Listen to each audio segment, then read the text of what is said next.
ప్రభువా నాకు మాట్లాడడం చేత కాదు, పాటలు పాడటం చేత కాదు, డ్రమ్ము కొడటం చేత కాదు, ఏమీ రాదు, నీ సేవ నేను ఎలా చేస్తాను? నా మాట ఎవరు వినరు. నేను మాట్లాడే మాటల్లో సగం మాటలు ఇతరులకు అర్థం కాదు.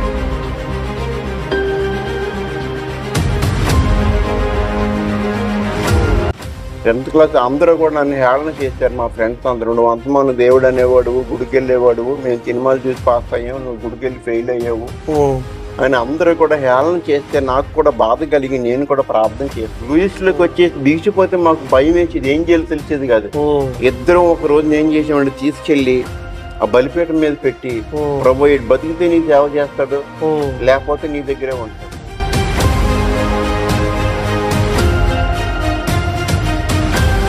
అప్పట్లో నాకు ఏమైందంటే పార్కిన్సన్ అన్న వ్యాధి ఉందని బయటపడి కాలు చేయి నడవనవట్లేదు, నాకు నిద్ర పట్టట్లేదు, యూరినల్ ఆగట్లేదు, ఏ సమస్యని ఎక్కడికి తిరిగినా ఎవరికి అర్థం అవుతుంది. చివరికి పార్కిన్సన్ అనే వ్యాధిని 7 సంవత్సరాల తర్వాత నేను ప్రస్తుతం నేను నత్తోడిని, నాకు మాటలు సరిగ్గా రావు, కానీ దేవుడు పిలిచిన దేవుడు ఏ కార్యమైనా చేయగలడు. నత్తోళ్ళను మోషేను వాడుకున్నాడు, దేవుడు నన్ను కూడా వాడుకున్నాడు. నేను బాలుడు ఇర్మియాని వాడుకున్నాడు.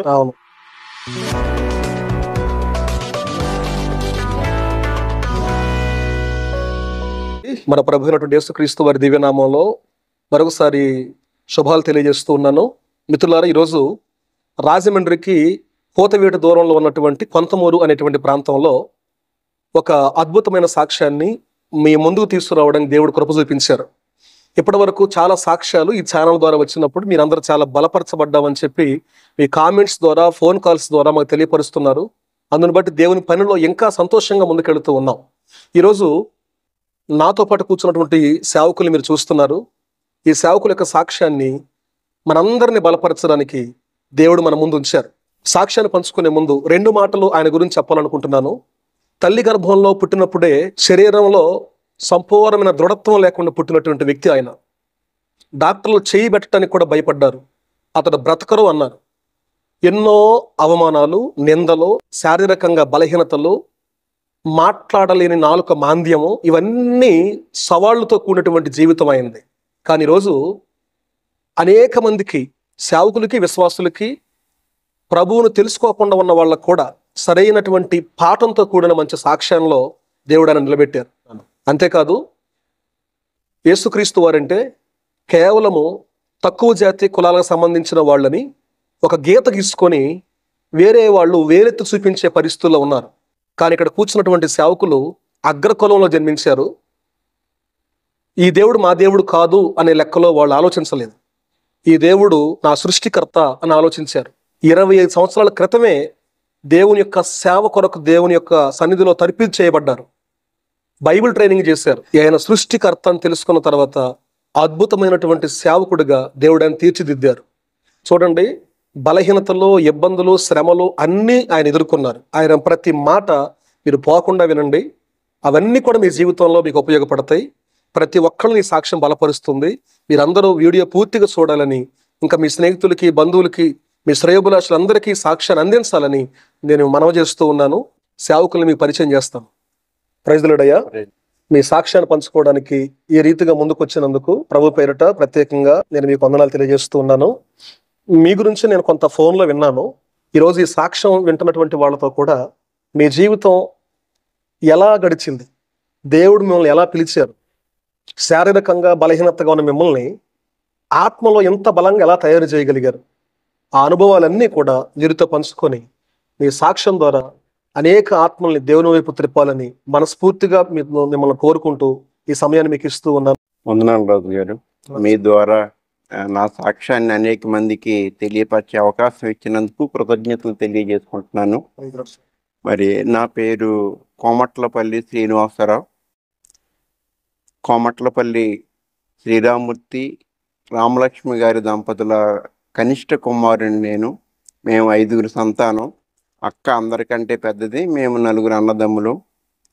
నేను రాకముందే మా నాన్నగారు చనిపోయారు. మా నాన్నగారు చనిపోయేటప్పటికి మేము చాలా కష్టాల్లో, ఆర్థిక ఇబ్బందుల్లో ఉన్నాం. అయితే నాకు ఇంకా అంతగా తెలవదప్పుడు. మా అమ్మగారు చెప్పారు. ఆ పరిస్థితుల్లో వారు ప్రభువుని తెలుసుకున్నారు. తెలుసుకుని మమ్మల్ని అందరినీ కూడా దేవుడిలోకి నడిపించారు. వారి ప్రార్థన ద్వారా, వారి కన్నీటి ద్వారా మేమందరము కూడా దేవుడిలో ఉండటానికి, దేవుడి కృప చూపించి నిజ దేవుడిని తెలుసుకోవటానికి అమ్మ ప్రార్థనే కారణం. ఇకపోతే నా యొక్క వ్యక్తిగత సాక్ష్యానికి వెళ్ళినట్లయితే, నేను పుట్టినప్పుడు ప్రీమెచ్యూర్డ్ బేబీగా పుట్టాను. నేను పుట్టినప్పుడు బ్రతకనని డాక్టర్ గారు నిర్ధారించుకున్నారు. నేను పుట్టకుండగా తల్లి గర్భంలో పెరగటం కొరకు డాక్టర్ గారు ఎంత కృషి చేసినా నేను వారి ఊహల కంటే ముందుగానే పుట్టేయటం ద్వారా డాక్టర్ గారు ఇంక నేను బ్రతకనని నిశ్చయించుకుని దానికి నర్సులు సహకరించలేదని వారి మీద కోప్పడ్డారు కూడా. అయితే 5 రోజుల వరకు డాక్టర్ గారు నాకు వైద్యం చేయటానికి ముందుకు రాలేదు. ఎందుకంటే వైద్యం చేయటం అనవసరం, ఈ పిల్లోడు బతకడని. అయితే మా అమ్మగారు ఆ హాస్పిటల్లో సిలువ మీద వేలాడుతున్న యేసు ప్రభుకి దండం పెట్టుకున్నారు. ఆ దండంతో దేవుడు నన్ను దృష్టించాడు. డాక్టర్ గారు మనసు మార్చుకుని వచ్చి ఏదైతే అది అవుద్దని ఒక ఇంజెక్షన్ చేశారు. తద్వారా నేను బలపడడం జరిగింది. నేను నెమ్మదిగా పెరిగాను. అయితే నేను పుట్టినప్పుడు ఎలా ఉండేవాడిని అంటేనండి, అమ్మ 2 కాళ్ళు చాపి నీళ్ళు స్నానం పోస్తున్నప్పుడు ఆ 2 కాళ్ళ మధ్య నుంచి జారిపోయేవాడిని కిందకి. అందుకని అమ్మ కాలు మీద కాలు వేసుకుని జాగ్రత్తగా చెయ్యి అడ్డం పెట్టి నీళ్లు పోసి నన్ను చాలా జాగ్రత్తగా శ్రద్ధగా, ఎందుకంటే నీళ్ళు ఎక్కువైతే ఊపిరి చెరుపుకోకుండా చనిపోతానేమో అన్న భయంతో అమ్మ చాలా జాగ్రత్తగా నన్ను పెంచారు. అయితే నిన్ను అలా పెంచినప్పటికీ కూడా నా పుట్టుక సారంలో శక్తి లేకపోవటం వల్ల నడుస్తూ పడిపోయేవాడిని. తూలుకాళ్ళు అనేవాళ్ళు. ఏదైనా వస్తువు పట్టుకున్నా వదిలేసేవాడిని. చేతుల్లో పట్టుండేది కాదు. మాట్లాడుతూ ఉన్నప్పుడు కూడా సగం మాట్లాడి సగం మింగేసేవాడిని. నా మాట ఎవరికి అర్థమయ్యేది కాదు. ఈ పరిస్థితుల్లో అందరూ నన్ను తక్కువగా చూసేవాళ్ళు. నన్ను స్కూల్లో జాయిన్ చేశారు, బడికి వెళ్ళేవాడిని, కానీ ఏమీ అర్థమయ్యేది కాదు, ఏమీ ఎక్కేది కాదు. అసలు మడ్డిగా ఉండేవాడిని. క్లాసులో వెనకమాల బెంచీలో కూర్చునేవాడిని. సో అందరూ కూడా నన్ను చూసి హేళన చేసేవారు. ఎందుకంటే నా నడక, నేను నడుస్తూ పడిపోయేవాడిని, నేను చూస్తే సన్నగా పీలగా ఉండేవాడిని. సో అందరూ కూడా నన్ను చూసి నవ్వుతూ ఉండేవారు. ఈ పరిస్థితుల్లో నేను పెరుగుతూ ఉన్నప్పుడు అమ్మ నన్ను ప్రతి ఆదివారం దేవుని సన్నిధానానికి, అనగా దేవాలయానికి, యేసు ప్రభువుని ఆరాధన చేయటానికి తీసుకెళ్ళేవారు. తీసుకెళ్ళి సండే స్కూల్లో కూర్చోబెట్టారు. సండే స్కూల్లో కథలు చెప్పేవారు యేసు ప్రభు వారి గురించి.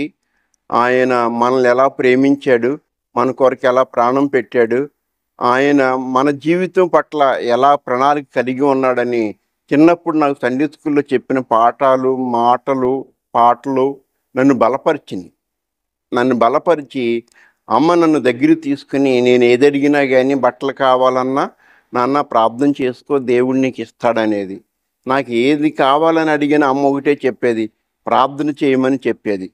సరే, నేను ప్రార్థన చేసుకుంటూ ఉండేవాడిని. ఒకసారి నాకు కొత్త బట్టలు కావాలనే ఆలోచన వచ్చింది, ఆశ పుట్టింది. మరి కొనడానికి డబ్బులు లేవు. అప్పుడు అమ్మ ఏం చెప్పిందంటే, నేను కోడిపెట్టను పొదిగేస్తున్నాను నాన్న, నువ్వు ఆ గుడ్ల కోసం ప్రార్థన చేయి, అడిలిపోకూడదు, అవన్నీ పిల్లలు అవ్వాలి, అవి అమ్మి అప్పుడు నీకు కొత్త బట్టలుగా ఉంటాను.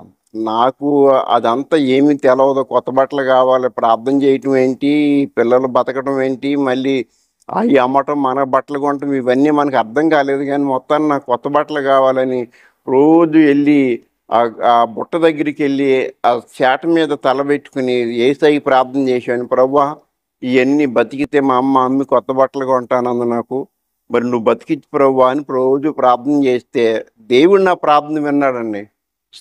దేవుడు నా ప్రార్థన, నా గుడ్లన్నీ అడిలిపోకుండా పిల్లలైంది.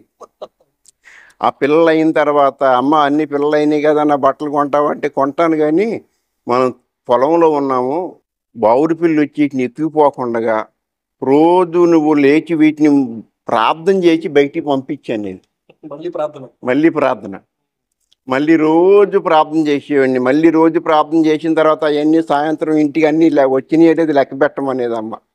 అన్నీ లెక్క పెట్టిన తర్వాత దేవుని స్తుతించమని చెప్పేది. మొత్తం కొత్త బట్టల మీద ఆశపోయి ఈ దేవుడు వీటిని పెంచడం, వాటిని కాపాడడం, ఈ పనిలో పడ్డాను. దేవుడి దయ వల్ల నా ప్రార్థన విని అమ్మ చెప్పిన మాటను బట్టి దేవుడు అవన్నీ పెద్దయ్యి పుంజులైనవి. కొత్త బట్టలు ఏమో కానీ ముందు ప్రార్థన వచ్చింది. ముందు ప్రార్థన నేర్పించారు. అంటే మనం పేదవాళ్ళం, మనకి ఏమీ లేదు, నాన్న లేడు, మనకి ఎవరిస్తారని చెప్పేది కాదు. పరలోకముందున్న దేవుడు నీకు తండ్రి అని చెప్పేది అమ్మ ఎప్పుడు కూడా. ఆ దేవుడిని తండ్రిగా పరిచయం చేసిందమ్మ. సో నాకు పరిచయం చేస్తూ ఏం చెప్పింది, నాకు ఏ అవసరం వచ్చినా, ఏ బాధ వచ్చినా, ఏ కష్టం వచ్చినా తండ్రికి చెప్పుకోమనేది. అలాగే నేను ప్రార్థన చేయటం ద్వారా మొత్తానికి ఆ కోళ్ళు పెద్ద అయినాయి, పుంజులైనవి, పెద్ద అయినాయి అమ్మి అమ్మ నాకు, అన్నయ్యలకి, అందరికీ కొత్త బట్టలు ఉంది. ఇంకా అప్పటి నుంచి ఏమైందంటే నాకు నా జీవితంలో దేవుడు మనం ఏదడిగినా ఇస్తాడు నమ్మకం దొరికింది. నాకు నమ్మకం దొరికింది. దేవుడు ఉన్నాడు అని అర్థమైంది అనమాట. కనుక అలాగ నేను దేవుళ్ళు ఎదుగుతూ ఉన్నప్పుడు ఒక కష్టం వచ్చిందండి. నేను చదువుకోవటానికి డబ్బులు లేక చదువు ఆపేయవలసిన పరిస్థితి వచ్చింది. అప్పుడు మరలా ఏం చేయాలో తెలవలేదు. కానీ నాకు అమ్మ నేర్పించిన అనుభవం ఉంది కదండి, ఏదైనా అవసరం వస్తే వెళ్ళి మనుషులు చెప్పడం కంటే దేవుడికి చెప్పడం అనే మాట నాకు బాగా గుర్తుండి నేను వెళ్ళి ప్రార్థన చేయటం మొదలుపెట్టాను. ప్రభువా నేను చదువుకోవాలి, ప్రభువా ఏమైనా చదువుకోవాలంటే దేవుడు మా దైవజనుల ద్వారా నాకు ఒక మార్గం తెరిచారు. కంపాషన్ ఫర్ ఇండియా అనే ఒక సంస్థ ద్వారా తల్లి కానీ తండ్రి కానీ లేని పిల్లలు చదువుకోవటానికి నెలకి కొంత ఆర్థిక సహాయాన్ని పంపించేవాళ్ళు. దాంట్లో ఆ లిస్టులో నా పేరు పెడితే దేవుడు నాకు అది అనుగ్రహించాడు. నాకు ప్రతి నెల 86వ సంవత్సరంలో 1986 సంవత్సరం 82వ సంవత్సరంలో నాకు నెలకి 70 రూపాయలు వారి ద్వారా ప్రతి నెల సహాయం దొరికింది. అప్పుడు నేను చదువుకుని 10th వరకు చదువుకున్నాను ఆ సహాయం వలన. ఇంతకీ నాకు సహాయం చేసింది ఎవరంటే ఓ బ్లైండ్ మ్యాన్ తన మెయింటెనెన్స్ నుంచి తన ఖర్చులు తగ్గించుకుని నాకు ప్రతి నెల పంపించాడు. ఆయన అంగవైకల్యం ఉన్నా కూడా పైగాని మన దేశం కాదు, విదేశస్తులు. దేవుని ప్రేమను బట్టి ఆయన నాకు పంపితే నేను చదువుకుని 10th క్లాస్ నాది 2 మార్కులు ఇంగ్లీష్లో పోయింది. ఆయన అంగవైకల్యం ఉన్నా కూడా మిమ్మల్ని చదివించడానికి అంత భారంగా పంపించాడు. భారంగా పంపించాడు. కానీ నాకు మొదట తెలవదు, పంపుతున్నారే ఏదో అనుకున్నాను. కానీ నేను కొంచెం చదువుకుని పైకి వస్తున్నప్పుడు 8వ 9వ తరగతికి వచ్చేటప్పటికి మా పాస్టర్ గారు నా బైబిల్ ఓపెన్ చేసి చూసి లెటర్ చదివారు. అందులో ఈ లెటర్ ఉంది. ఆయన, బాబు నేను బ్లైండ్, నా తల్లిదండ్రులు నాకు ఖర్చులకి ఇస్తున్న డబ్బులు ఖర్చులు తగ్గించుకుని నీవు దేవుడికి అక్కరకు వస్తావని నీ కొరకు నేను ఈ పంపిస్తున్నాను, నువ్వు జాగ్రత్తగా చదువుకోవాలని రాశాడు. ఆ మాటలు విని మా పాస్టర్ గారు ఏడ్చి నన్ను దగ్గర తీసుకుని ముద్దు పెట్టుకుని, నాయనా దేవుడు నిన్ను ప్రేమిస్తున్నాడు తెలుసా నీకు, ఎక్కడో ఉన్న వాళ్ళ ద్వారా నీ చదువుకి మరి నువ్వు ప్రార్థన చేశానన్నావు కదా, నీ ప్రార్థన ఆలకించి దేవుడు ఎక్కడి నుంచో నీకు సహాయం పంపిస్తున్నాడు. మరి ఇన్ని సంవత్సరాలు పంపించారు, నీకు చదవలేదు, నీకు తెలవలేదు. అయితే నువ్వు ఎక్కడి నుంచి దేవుడికి అక్కరకు రావాలి, నువ్వు దేవుడికి ఉపయోగపడాలి. ఎందుకంటే నీ స్పాన్సర్ కొన్న కళ ఏంటంటే ఆయన దేవుడి సేవ చేయలేకపోయినా ఎవరో ఒకళ్ళు ఆయన బలపరిచిన వాళ్ళు దేవుడి సేవ చేసి దేవుడికి అక్కరకు రావాలన్నది ఆయన కోరిక. అయితే నాకు దేవుడు కళ్ళు ఇవ్వలేదని ఆయన బాధపడలా. కానీ నేనేం చేస్తే దేవుడికి ఉపయోగపడతాను, నేను కాకపోతే ఎవరన్నా నాకు ఉపయోగపడితే వాళ్ళని బలపరుద్దాం అన్న ఉద్దేశంతో ఆయన నాకు సహాయం చేశాడు. ఆ పాస్టర్ గారు నన్ను దగ్గర తీసుకుని ముద్దు పెట్టుకుని ప్రార్థన చేసి నువ్వు దేవునికి అక్కడికి రావాలి నాయన అని చెప్పినప్పుడు నేను సమర్పణ చేసుకున్నాను. ప్రభువా నువ్వు నన్ను ఎంతగా ప్రేమించి నా అవసరాలు తీర్చావు, నన్ను చదివించావు కనుక నేను నీ సేవ చేస్తాను అని నేను 10th క్లాస్ ఫెయిల్ అయినప్పుడు బాప్తిసం తీసుకున్నాను. 10th క్లాస్ అందరూ కూడా నన్ను హేళన చేశారు. మా ఫ్రెండ్స్ అందరూ, నువ్వు అంతమాను దేవుడు అనేవాడు, గుడికి వెళ్ళేవాడు, మేము సినిమాలు చూసి పాస్ అయ్యాము, నువ్వు గుడికి వెళ్ళి ఫెయిల్ అయ్యావు అని అందరూ కూడా హేళన చేస్తే నాకు కూడా బాధ కలిగి నేను కూడా ప్రార్థన చేసుకున్నాను. ప్రభా ఇదేంటి నాయన, వాళ్ళు క్లాసులు ఎగ్గొట్టేసి సినిమాలకు వెళ్ళి అన్నీ చేస్తే వాళ్ళేమో పాస్ అయ్యారు, నేనేమో ఫెయిల్ అయ్యాను. ఇప్పుడు వాళ్ళందరూ కూడా దేవుడు ఏం చేశాడు, నీ భక్తి ఏం చేసిందని వాళ్ళందరూ నా ఫ్రెండ్స్ అని నా అన్యులందరూ కూడా నన్ను హేళన చేస్తున్నారు ప్రభు అని ప్రార్థన చేసుకుంటే, సరే దైవజనులు బలపరిచారు, దేవుడికి ఏదో ప్రణాళిక ఉందనైనా నీ ఫెయిలియర్ వెనకమాల దేవుడు ఏదో నీకు గొప్ప పాఠం నేర్పించబోతున్నాడు, నువ్వు ప్రార్థన చేసుకోమంటే నేను ప్రార్థన చేసుకుని మారు మనసు పొంది రక్షణ తీసుకుని బాప్తిస్మం తీసుకుని రక్షణ పొందుకుని నేను సండే స్కూల్ చెప్పడం మొదలు పెట్టాను. ఓకే. సండే స్కూల్ చెప్పడం మొదలు పెట్టినప్పుడు దేవుడు నాతో మాట్లాడాడు, నువ్వు నా సేవ చేయని మాట్లాడాడు. ఎలా మాట్లాడాడంటే ప్రవచనం ద్వారా దేవుడు నాకు మాట్లాడాడు. కానీ మా అన్నయ్య గారు అప్పటికే దైవ సేవలో ఉన్నారు. వారు అన్నారు, దేవుడు నీతో డైరెక్ట్ గా మాట్లాడితేనే నువ్వు సేవకి వెళ్ళి, కానీ ఎవరో చెప్పారన్న ఉద్దేశంతో నువ్వు తొందరపడి వెళ్ళొద్దు, దేవుడి సేవలో చాలా కష్టాలు ఉంటాయి, దేవుడు పిలిస్తే నిన్ను విడిచిపెట్టడు, రైట్, నీ అంతటి నువ్వు వెళ్ళావు అనుకో నువ్వు నిలబడలేవు కరెక్ట్ అని చెప్పారు. సరే, నేను 3 రోజులు ఉపవాసం ఉండి, ప్రభువా నీవు నాతో మాట్లాడతావా, నువ్వు మాట్లాడితే నీ మాట పట్టుకుని నేను వెళతాను. ఎందుకంటే నేను వెళ్ళి నేను సేవ చేయలేను, ఎందుకంటే దేవుడు నన్ను సేవ చేయమన్నా నేను అన్నాను, ప్రభువా నాకు మాట్లాడడం చేత కాదు, పాటలు పాడటం చేత కాదు, డ్రమ్ము కొడటం చేత కాదు, ఏమీ రాదు, నీ సేవ నేను ఎలా చేస్తాను. అవును కదా, నా మాట ఎవరు వింటారు? ఎందుకంటే మీ బలహీనత ఏమిటో మీకు తెలుసు. నాకు తెలుసు, నా మాట ఎవరు వినరు. నేను మాట్లాడే మాటల్లో సగం మాటలు ఇతరులకు అర్థం కావు. అలాంటి పరిస్థితుల్లో నేను ఎందుకు ఉపయోగపడతాను, నీ సేవ చేయటానికి నేను తగినోడిని కాదు ప్రభు అంటే 3 రోజులు ఉపవాసం ఉండి ప్రార్థన చేసుకున్నప్పుడు ఒక తెల్లవారుజామున దేవుడి దర్శనంలో నాకు ఇర్మియా గ్రంథం 1వ అధ్యాయము 4వ వచనం చదవమని చూపించాడు. కళ్ళలో రిఫరెన్స్ కనపడింది. నేను ఎప్పుడు దాన్ని చూడలేదు. ఆ రిఫరెన్స్ చదువుకున్నప్పుడు అది కరెక్ట్ గా నేను ఎలా ప్రార్థన చేశానో నా ప్రార్థనే అక్కడ ఉంది. నేను బాలుండి ప్రభు నాకు మాటలు రావు, నేను మాట్లాడలేను, వెళ్ళలేను అన్న ప్రార్థన అక్కడ ఉంది. నాకు ఆశ్చర్యం వేసింది, ఇదేంటి ప్రభువా నా ప్రార్థన ఇక్కడ ఉంది అని మా పాస్టర్ గారికి ఆ లేఖనాలు పట్టుకెళ్ళి చూపిస్తే, బాబు దేవుడు నిన్ను పిలుచుకున్నాడు.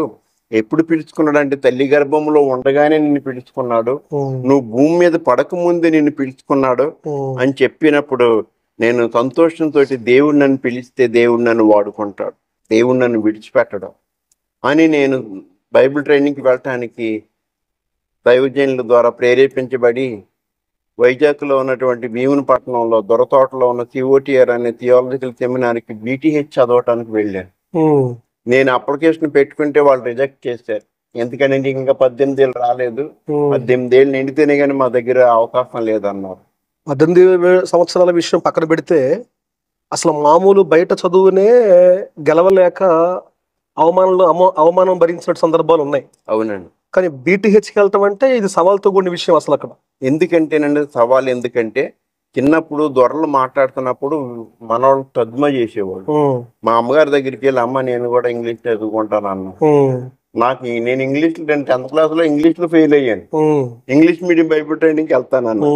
అమ్మ నా భక్తి జీవితంలో చాలా ప్రోత్సహించారు. నాయనా నీ కోరుకుంటే దేవుడు తీరుస్తాడు, నువ్వు తప్పకుండా ఇంగ్లీష్ మాట్లాడతావు, నువ్వు దేవుడు నీకు సహాయం చేస్తాడు అంది. అమ్మ నన్ను తెలుగు మీడియంలో జాయిన్ చేసి ఇంగ్లీష్ మాట్లాడతానని అమ్మ చెప్పింది. అది ఎట్లా సాధ్యం? కానీ నేను బైబిల్ ట్రైనింగ్ ఇంగ్లీష్ మీడియానికి వెళ్ళాను. దేవుని స్తోత్రం. వెళ్ళాను. మొత్తానికి అక్కడ వెళ్ళిన తర్వాత అందరూ కూడా పుట్టుకతో క్రైస్తవులు ఉన్నారు. వాళ్ళందరికీ బైబిల్ అంతా బాగా తెలుసు. నాకు 66 పుస్తకాలు తెలవదు, 12 మంది శిష్యుల పేర్లు తెలవు, 10 ఆజ్ఞలు రావు. వాళ్ళంటే మొదటి నుంచి క్రైస్తవ కుటుంబంలో పెరిగారు కాబట్టి దాని మీద నాలెడ్జ్ ఉంది. వాళ్ళందరూ నన్ను అదోలాగా చూస్తున్నారు, ఈడు ఉండడం, ఈడు వెళ్ళిపోతాడు అని అందరూ కూడా నా వెనక మాకు చెప్పుకుంటారు. మీరేమో కానీ ముందు వాళ్ళు ఫిక్స్ అయ్యారు, వెళ్ళిపోతారు. వాళ్ళు ఫిక్స్ అయిపోయి నేను వెళ్ళిపోతాను.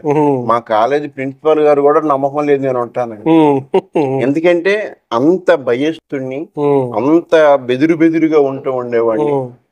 తర్వాత ఏమో అసలు బైబిల్ నాలెడ్జ్ ఏమీ లేదు. ఈ తొందరపడి ఉద్రేకంతో వచ్చాడు కానీ అవగాహనతోటి సేవ కొరకు రాలేదు అని వాళ్ళందరూ అనుకున్నారు. అనుకున్నప్పుడు నేను ఒక సబ్జెక్ట్ లో ఫెయిల్ అయిపోయాను.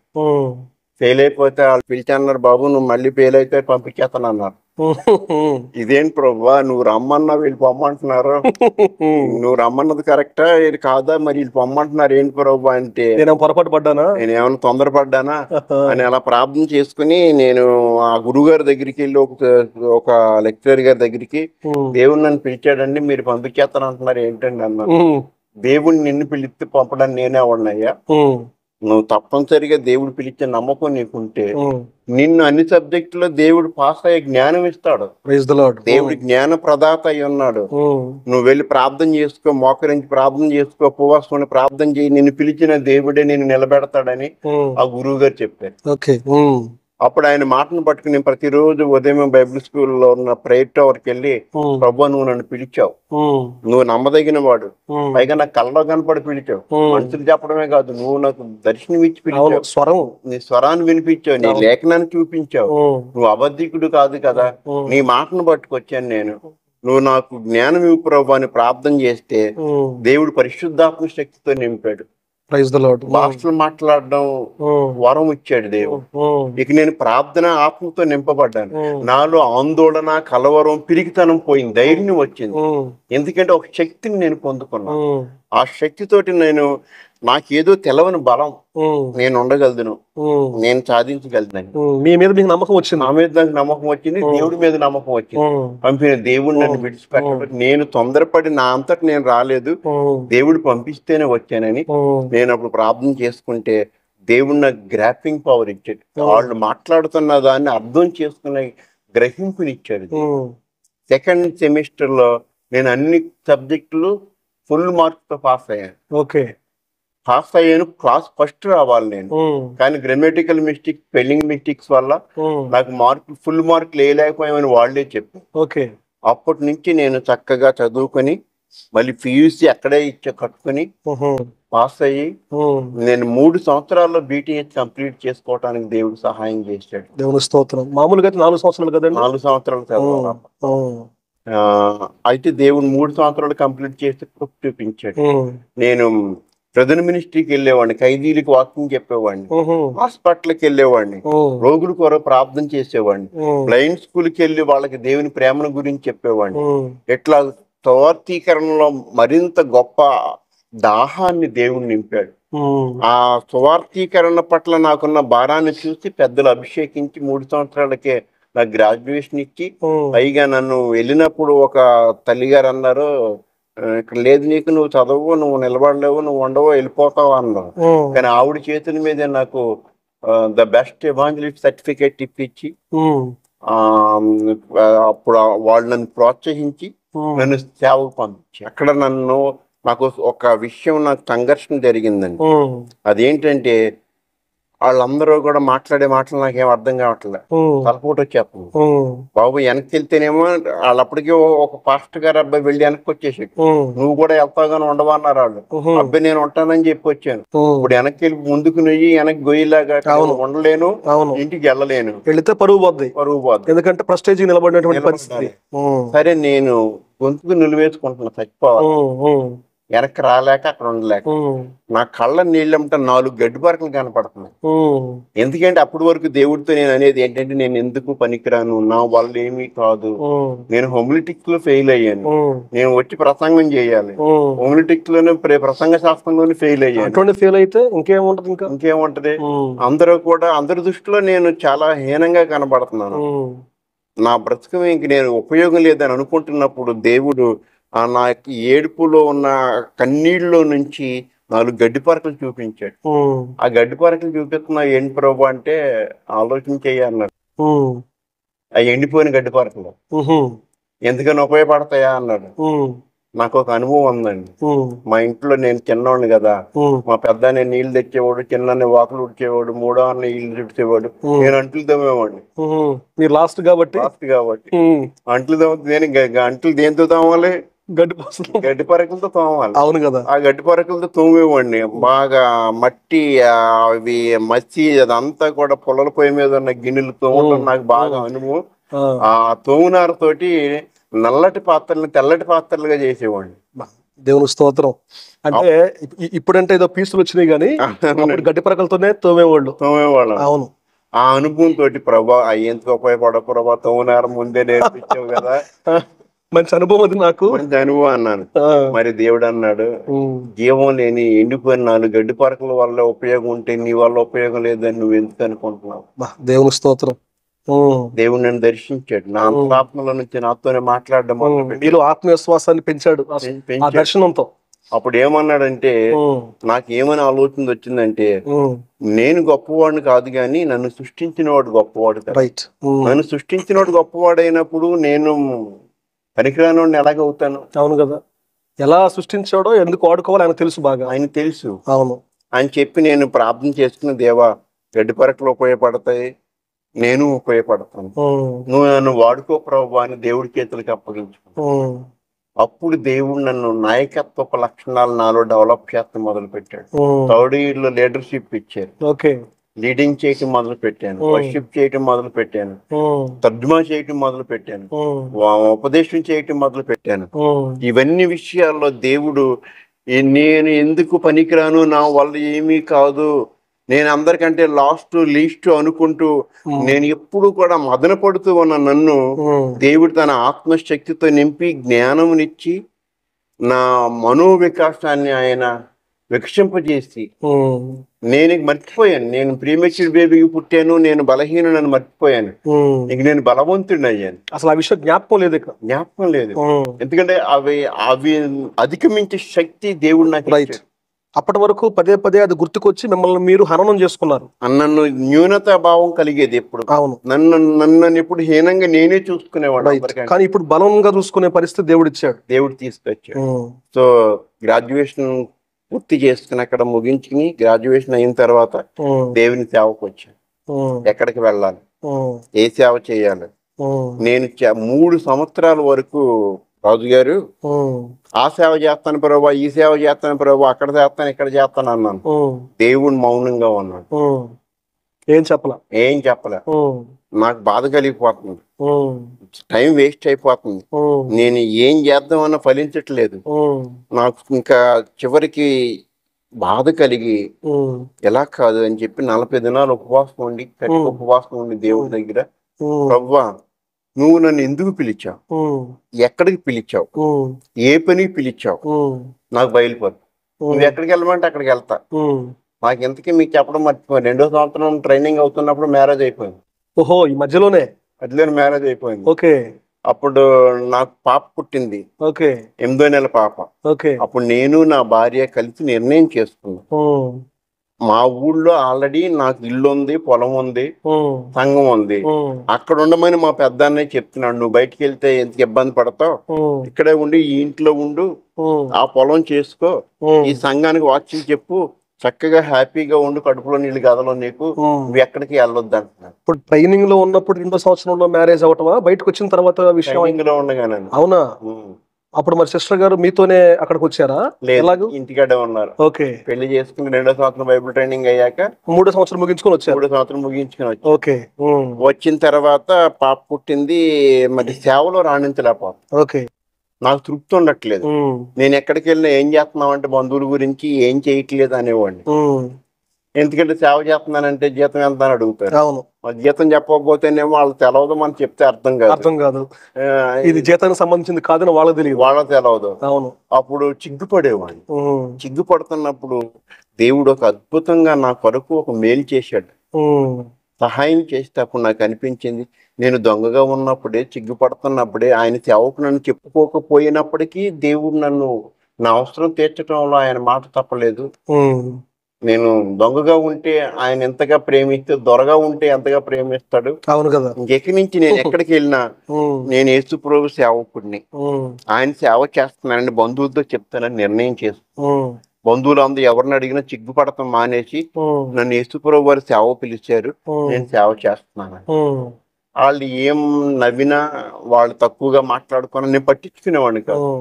అప్పుడు ఒక రోజున ఏం జరిగిందంటే, మా ఊళ్ళోనే ఉంటే మనస్సాక్షి ఒప్పుకోవట్లేదు, బయటికి వెళ్ళటానికి ఉన్న పరిస్థితులు అనుమతించట్లేదు. ఒక రోజున నా భార్య నేను కూర్చుని, మనం ఇలాగే ఉన్నాం అనుకో, దేవుడు ఏదో ఒక రోజు మనం చేయొదిలేస్తాడు. ఎందుకంటే నేను చేయమన్న సేవ నువ్వు చేయట్లేదు, నీకు కావాల్సిన సేవ వదిలేస్తాడు. రేపు పొద్దున పరలోకం వెళ్ళిన తర్వాత నువ్వు ఎవడో నాకు తెలవదు అంటాడు. ఖచ్చితంగా. అప్పుడు ఇంత బతికి ఇంత బైబిల్ ట్రైనింగ్ అయ్యి ఇంటి వచ్చినట్టు ఉంటది.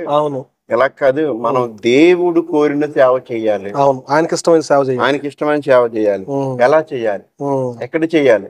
40 రోజులు ఉపవాసం ఉన్న తర్వాత దైవజనుల దగ్గరికి వెళ్ళి, అయ్యా మాకు ఆత్మీయ తండ్రి గారు ఉన్నారు, తుమ్మలపల్లి బాబురావు గారు, వారి దగ్గరికి వెళ్ళి, అయ్యా మీరు ఎక్కడ పంపిస్తే అదే దేవుడి చిత్తం అనేసి నేను వెళ్ళి సేవ చేస్తాను. దేవుని స్తోత్రం. దేవుడికి కూడా మాట చెప్పాను. 40 రోజుల్లో కూడా దేవుడితో ప్రార్థన చేసుకుని 40 రోజులు ప్రార్థన అయిపోయిన తర్వాత ఇక దేవుడు నాకు ఏం చెప్పలేదు. ఇంకా అప్పుడు నేను ఈ నిర్ణయం తీసుకుని, మా భార్య నేను నిర్ణయం తీసుకుని, దేవుడు ఎక్కడికి వెళ్ళమంటే అక్కడికి వెళ్ళిపోతాం. దేవుని కొరకు ఏమీ లేకుండా బతికినా పర్వాలేదు, కానీ దేవుణ్ణి ఎరగనం అన్నట్లుగా దేవుడు కోరుకున్న సేవ కాక మనకి కుదిరిన సేవ చేస్తాం మనకి దేవుడి చిత్తంలో లేదు అని నిర్ణయించుకున్న తర్వాత దైవదాసుల సలహా మేరకు 1996 సంవత్సరంలో నిడదవోలులో సేవకు వచ్చామండి. అక్కడ ఎవ్వరూ లేరు. మరణాత విశ్వాస సమాజం వారి సహకారం ద్వారా అక్కడ సేవ మొదలు పెట్టాను. మొదట నిడదవోలులో పరిచర్య ప్రారంభించారు. మొదలు పెట్టాను 96 సంవత్సరం. మీరు సిస్టర్ గారు ఇద్దరు వెళ్ళిపోయారు అక్కడ. మాకు 8 నెలల పాప. అప్పుడు అంటే 8 నెలల పాపతో వెళ్ళారు నిడదవోలు. వెళ్ళామన్నమాట. వెళ్ళిన తర్వాత అప్పుడు మరణాత విశ్వాస సమాజ సహవాసంలో జాయిన్ అయ్యి అక్కడ పరిచర్య మొదలు పెట్టాం. పుల్లపల్లి మొదటి చౌదరి గారి సహవాసంలో ప్రోత్సాహం ద్వారా అక్కడ సేవ మొదలు పెట్టాం. కానీ వెళ్ళిన తర్వాత మళ్ళీ అందరూ కూడా నువ్వేం సేవ చేస్తావు, ఇక్కడ 300 మంది ఉన్నారు, అప్పటికే చాలా మంది సేవకులు ఉన్నారు, 50 మంది సేవకులు ఉన్నారు, ఇక నువ్వేం చేస్తావు, గడ్డం పాస్టర్ గారి వల్ల ఉంది, నీ వల్ల వద్దా అన్నారు. అంటే అక్కడ కొంచెం పెద్ద పెద్ద యోధులు ఉన్నారు. అప్పుడు అనుకున్నాను, ఏంటి ప్రభా నువ్వు రమ్మన్నా వీళ్ళు మళ్ళీ పొమ్మంటున్నారు, ఆ సివివటాలు వాళ్ళు పొమ్మన్నారు, ఇక్కడేమో వీళ్ళు పొమ్మంటున్నారు, ట్రైనింగ్ వెళ్ళినప్పుడు ఏమో అక్కడ వాళ్ళు పొమ్మన్నారు, సేవకు వస్తే ఇప్పుడు ఇక్కడ వీళ్ళు పొమ్మంటున్నారు ఏంటి ప్రభా అంటే, దేవుడు అన్న పిలిచినోడు నేను కదా అన్న. అవును కదా, పిలిచినోడు నేను కదా అన్న, వాడుకునేవాడు నేను కదా అన్నాడు. అయితే నీకు వందనాలు ప్రభువా, ఎంతమంది ఉన్నా ఎవరి సేవ వాళ్ళకు ఉంది, వాళ్ళు చేసిన సేవ నేను చేయకపోవచ్చు, నేను చేసే సేవ వాళ్ళు కూడా చేయలేరు. మీ ద్వారా కొంతమంది ఆత్మలను దేవుని వైపు తీసుకురావచ్చేమో. రావటం దేవుని ఉద్దేశం, అది దేవుని ఉద్దేశం. ఎందుకంటేనండి సేవలో ప్రసంగాల ద్వారా పాటల ద్వారానే ఆత్మలు రావు. అవునండి, కొన్ని ఆత్మల బాధల్లో ఉండి కష్టాల్లో ఉండి వ్యాధంలో ఉన్నటువంటి వారిని ఆదరించటం అవసరం. అవునండి, నాకు ఆ అనుభవం ఉంది. ఎందుకంటే చిన్నప్పుడు తండ్రికి లేడు, అవును, చిన్నప్పుడు ఆర్థిక ఇబ్బందులు అవి చూస్తూ పెరిగారు, వస్త్రహీనత ఇవన్నీ అనుభవించాం. ఇప్పుడు వీటిల్లో ఇబ్బందుల్లో ఉన్న వారిని అర్థం చేసుకున్న అనుభవం నాకుంది. అట్లాంటి కుటుంబాల దగ్గరికి దేవుడిని పంపించిన తర్వాత ముగ్గురితో సేవ మొదలు పెట్టే, ఒక ఇంట్లో నేను, నా భార్య, నా 8 నెలల పాపతోటి మొదటి ఆరాధన మొదలు పెట్టాం. ఒక అద్దింట్లో అద్దిల్లు ఎవరు ఇవ్వలేదని అక్కడికి వెళ్తే, సేవకుండా అంటే ఎవరు అద్దిల్లు ఇవ్వలేదు. ఎందుకంటే అక్కడ ప్రార్థన పెడతారు, గలిబిలి చేస్తారు. వాళ్ళ దృష్టిలో సేవకుడు అంటే, దైవజనుడు అంటే, పాస్టర్ గారు అంటే వేరే అర్థం ఉండేది. అవునండి, ఇప్పుడు ఈ రోజుల్లో కూడా ఉన్నాయి అలాగే ఉండేది. మొత్తానికి ఒక సావుకారు గారు వైశ్య కుటుంబంలోకి వెళ్ళి ఆయన దగ్గర కూర్చుని నేను మొత్తం నా చరిత్ర చెప్పానండి. నేను ఎవరిని, నేను ఎక్కడి నుంచి వచ్చాను, నేను ఎందుకు వచ్చాను అన్ని చెప్తే ఆయన కొంచెం నమ్మకం కలిగి ఒక బూత్ బంగ్లా ఎవడో రాని ఇల్లు ఉంటే నాకు ఇచ్చాడు ఆయన. దాంట్లోకి ఎవడో రావట్లేదు, దండకారణ్యంలా కూడా ఉంటది, దానికి గాలి వెళ్తూ ఏమీ లేవండి. దాంట్లో అదే నాకు ఇచ్చాడు. నాకు దొరకడమే సంతోషం. అడుగు పెట్టే ప్రతి చోట ఎదురు దెబ్బలే ట్రైనింగ్ దగ్గర నుంచి. ఆయనకేమో ఇల్లు ఇంట్లో ఎవరు రావట్లేదు, నాకు ఇల్లు దొరకట్లేదు. సో నాకు దొరకడమే సంతోషం అనుకున్నాను, ఆయనకు రావటమే సంతోషం అనుకున్నాడు.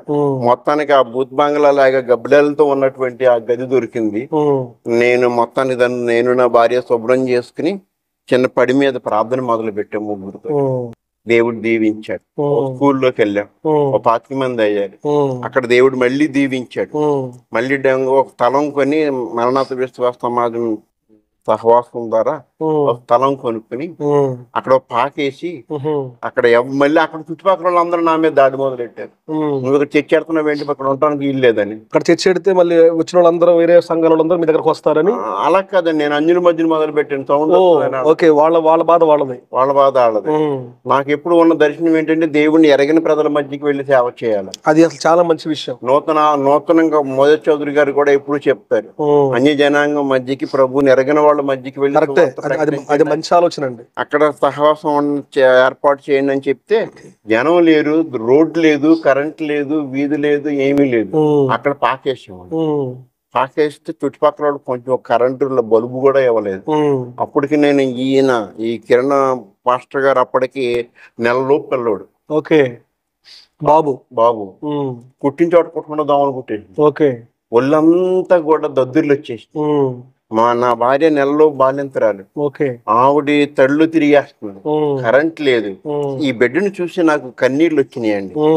అప్పుడు దేవుడు అన్నాడు, నీ బిడ్డను దోమలు కుడితేనే తట్టుకోలేకపోతున్నావు నువ్వు, మరి నా కుమారుని నీ కొరకు సిలువలో బలియాగం చేశాను, నేనెంత బాధపడ్డాను. ఆయన సిలువ వైపు చూడమని చెప్పాడు. వీడు ఏడుస్తూ బిగిసిపోయేవాడు అండి, లోకి వచ్చేసేవాడు. లూయిస్ లోకి వచ్చేసి దిగిపోతే మాకు భయం వేసేది, ఏం చేయాలో తెలిసేది కాదు. ఇద్దరం ఒక రోజు ఏం చేసామంటే తీసుకెళ్లి ఆ బలిపీఠం మీద పెట్టి, ప్రభు వీడు బతికితే నీ సేవ చేస్తాడు, లేకపోతే నీ దగ్గరే ఉంటాడు, వీడి గురించి మేము అంతమానం భయపడలేం ప్రభు అని ఇద్దరం కలిసి ఈ బిడ్డని, నెలలో బిడ్డని, ఎందుకంటే తోసపాము వీడి పక్క నుంచి వెళ్ళిపోతా ఉండే, అప్పుడు కరెంట్ లేదు అక్కడ, అంతా చీకటి. అప్పుడు అక్కడ బలిపీఠం మీద పెట్టి ప్రార్థన చేస్తే దేవుడి బిడ్డను స్వస్థపరిచాడు. దేవుని స్తోత్రం. అప్పటి నుంచి మళ్ళీ ఎప్పుడు ఏడవలేదు, ఎప్పుడు బిగుసిపోలేదు, చక్కగా ఎదిగాడు. దేవుడు సమర్పించిన తర్వాత దేవుడు ఆ బిగుసుపోవటం అనే జబ్బు పోయింది. ఇంకా అప్పటి నుంచి ప్రార్థన చేసాం, ప్రభా ఈ బిడ్డని నీ కొరకే పెంచుతాం ప్రభా అని. అలాగే పెంచాం. దేవుడు పిలుచుకున్నాడు, తన సమర్పణ చేసుకున్నాడు. ఈ రోజు దేవుడి సేవలో ఉన్నాడు. అక్కడ నిడదవోలులో సేవ అక్కడ మొదలు పెట్టిన తర్వాత దేవుడు దాన్ని మంచి బిల్డింగ్ చేసి అక్కడ చాలా అద్భుతాలు జరిగినాయండి. కరెంట్ లేకపోతే ప్రార్థన చేస్తే కరెంట్ ఇచ్చాడు. మరి శానిటరీ లేనప్పుడు ఎవరికి అందరికి ఇచ్చాడు, మాకు ఇవ్వనన్నారు. కానీ ప్రార్థన చేస్తే కమిషనర్ గారు మా పరిస్థితిని చూసి ఆయన జాలిపడి ఇచ్చాడు, లోన్ ఇచ్చాడు. లోన్ ఇస్తే అక్కడ బాత్రూమ్ లెట్రిన్స్ కట్టుకుని ట్యాప్ వేయించుకుని అన్ని చేసి చక్కగా స్థలం, పెద్ద స్థలం 400 గజం మందిరం ఏర్పడింది. 60-30 సైజు మందిరం కట్టాం. 70 మంది గాని ఆ దర్శనంతో మందిరం కట్టాలన్నారు పాస్టర్ గారు, పాస్టర్ గారు మొదటి చౌదరి గారు. అప్పుడు నేను దర్శనాన్ని కలిగి ప్రభు నాకు పెద్ద మందిరం కావాలని 30 అడుగులు వెడల్పు 60 అడుగులు పొడుగులు మందిరం కట్ట. మందిరం కట్టిన తర్వాత దేవుడు దీవించి ఆశీర్వదించాడు. 2008 వరకు అక్కడ సేవ చేశాను. 200 మంది అయ్యారు. దేవుడు నన్ను రాజమండ్రి రమ్మని ప్రేరేపించాడు. అక్కడి నుంచి అప్పుడు ప్రభు ఎలా రావాలి, ఆమె చాలా ప్రేమించాను. అసలు అమరపేట నుంచి రావడం తేలికే గానీ, అవును కదా, నిడదవోలు నుంచి ఇక్కడ రాజమండ్రి రావడం చాలా కష్టం అయిపోయింది. అవును, ఎందుకంటే అంతకాలం పరిచర్య చేసి మందిరం కట్టి అన్ని సదుపాయాలు సిద్ధపరచుకున్న తర్వాత చేతికి అన్ని అందొచ్చింది. అవును, అప్పుడు రమ్మంటే దేవుడు అన్నాడు, నన్ను ప్రేమిస్తున్నావా, నేను ఇచ్చిన సేవను ప్రేమిస్తున్నావా అన్నాడు. నిన్నే ప్రేమిస్తున్నాను ప్రభు. అయితే నీ సేవను విడిచిపెట్టు అన్నాడు. అప్పుడు నేను విడిచిపెట్టాలంటే నా భార్య ఒప్పుకో రావాలి, నాతోటి నా సంఘం ఒప్పుకోవాలి, మా పెద్దలు ఒప్పుకోవాలి, నాయకులు ఒప్పుకోవాలంటే ప్రార్థన చేయి, అందరినీ ఒప్పిస్తాను అన్నాను. నేను ప్రార్థన చేస్తే నేను రాజమండ్రి మూవ్ అవటానికి నా భార్య దగ్గర నుంచి, బంధువుల దగ్గర నుంచి, నాయకుల దగ్గర నుంచి, సంఘం దగ్గర నుంచి అందరినీ ఒప్పించాను. 2008 సంవత్సరంలో నేను నిడదవోలు నుంచి రాజమండ్రి వచ్చి వస్తే అప్పుడు ఇక్కడ ఎవరో లేదు. ఇక్కడ కూడా మళ్ళీ మొదటి నుంచి ఈ రాజమండ్రిలో 10 ఇల్లు తిరిగాను. 10 చోట్ల 10 మంది వచ్చేవాళ్ళు, ఇల్లు మారేటప్పటికి మళ్ళీ వాళ్ళు మానేసేవాళ్ళు. ఇక్కడికి వచ్చి స్థలం కొనుక్కున్నాం. ఇక్కడ ఏమీ లేవండి, అప్పుడు అన్ని తుప్పలు, కంచిస్తున్నాం తుప్పలు, ఇల్లు లేవండి. ఎవరైనా సేవ మొదలెడితే ఎక్కడ మొదలెడతారు? జనం ఎక్కువ ఉన్న చోట మొదలు పెడతారు, మంచి ప్లేస్ చూసుకొని మొదలు పెడతారు. ఇక్కడ దారి లేదు, కరెంటు లేదు, అన్ని కంచిస్తున్నాం తుప్పలు. అందరూ నవ్వారు, ఇదేంటి పాస్టర్ గారు ఇక్కడ షెడ్ వేసాడు, ఇక్కడికి ఎవరు వస్తారు, దారి కూడా లేదు, అసలు కరెంట్ లేదు, ఎవరు వస్తారు ఏంటి, నేను పిచ్చోళ్ళలాగా ఉన్నాడని అందరూ నవ్వారు. నన్ను నా దగ్గరికి వచ్చి అడిగారు కూడా నవ్వారు. ఆ నవ్విన వాళ్ళు మా సంఘ విశ్వాసులు అయ్యారు. దేవుని స్తోత్రం. అప్పుడు చెప్తున్నారు, పాస్టర్ గారు మొదట మీరు వచ్చినప్పుడు మేము నవ్వుకున్నామండి, పాస్టర్ గారు ఏంటి ఇక్కడ పెడుతున్నాడని అని చెప్పి వాళ్ళు చివరికి ఇక్కడికి విశ్వాసులు అయ్యారండి.